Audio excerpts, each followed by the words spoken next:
Embaixador, essa ordem multipolar, então, que foge dos nossos princípios, ela está sendo muito empurrada pela China, pela Rússia e o Brasil nessa história aí de gaiato, né?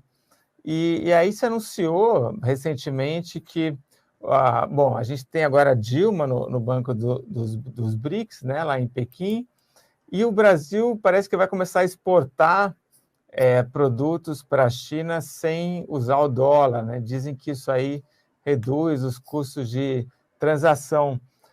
Faz sentido? O senhor acha que pode ser positivo? Do ponto de vista econômico, aí, pode ser uma boa para o Brasil? Não, acredito que é um retrocesso de mais de 90 anos no sistema multilateral de pagamentos de Bretton Woods. Veja, o mundo do século XIX, que foi o mundo do capitalismo triunfante, da burguesia, não é, da revolução do capital, como diria o Eric Hobsbawm, um historiador marxista, foi o mundo de uma paz na Europa, não é? Nós não tivemos guerras durante 100 anos aproximadamente, e o mundo da expansão do comércio, da imigração, dos grandes investimentos. Todo mundo se beneficiou disso, alguns mais, outros menos, mas foi um mundo que funcionou à base da libra britânica, que funcionava na base do padrão ouro, não é? Então, durante 130 ou 140 anos, até as vésperas da Segunda Guerra Mundial, o comércio internacional era feito em libras britânicas, em grande medida, não é?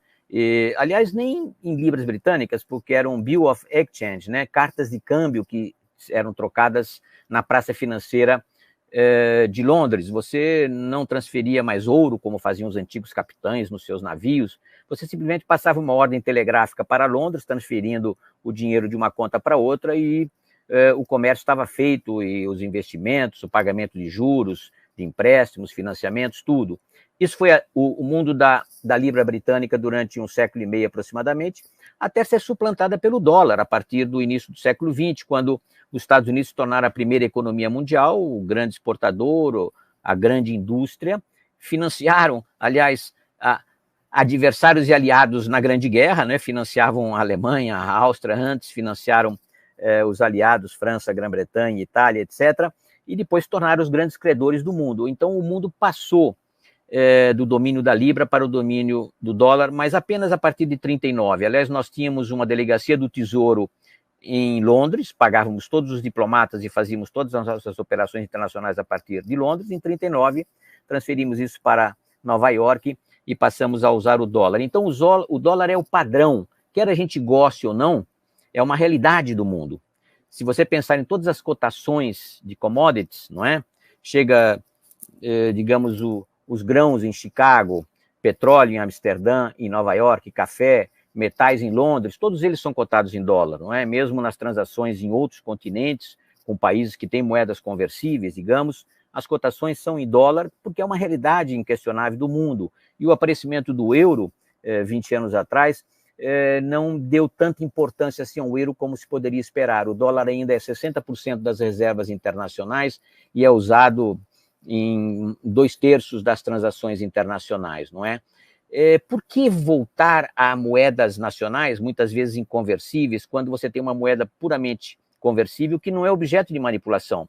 Não existe controle de capitais nos Estados Unidos, eles não manipulam o dólar, mesmo que quisesse não poderia, não é? Porque eles são um PIB de 23 trilhões de dólares, digamos, o Fed, o Tesouro americano talvez tenha um controle de alguns trilhões de dólares, mas o comércio internacional está muito acima disso. E as transações financeiras internacionais estão em mais de 200 trilhões de dólares por ano. Então, não há possibilidade dos Estados Unidos manipular o dólar, não é?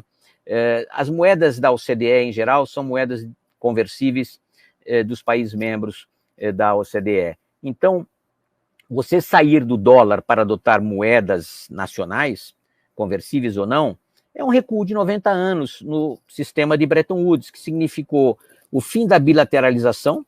Nós, nos anos 30, trocávamos produtos brasileiros contra produtos alemães, da Alemanha nazista, por Rentenmarken, e não marcos conversíveis, então só podíamos usar o saldo das nossas exportações para comprar produtos alemães.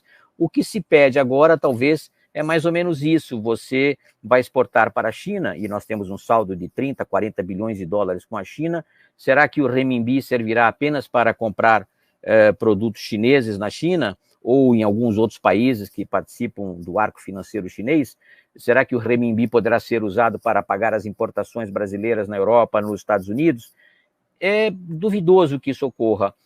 A moeda chinesa foi aceita no sistema de contabilidade do Fundo Monetário Internacional, né? Faz parte daquelas 4 grandes moedas que são usadas para a contabilidade, para os empréstimos, para as operações, mas ela não é totalmente conversível e não é aceita como tal, porque existe uma manipulação do governo, não é?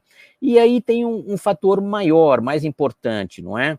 Você está falando de exportações, importações, que são operações, sobretudo no mercado privado, né? A parte do comércio estatal, digamos, é pequena.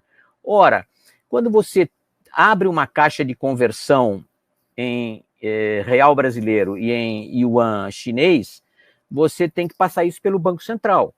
Nós já temos uma janela em dólar que faz a contabilidade de todo o nosso comércio exterior, de todo o sistema de pagamentos, na verdade, todas as finanças externas do Brasil. Então, você vai abrir uma caixa exclusiva em ien.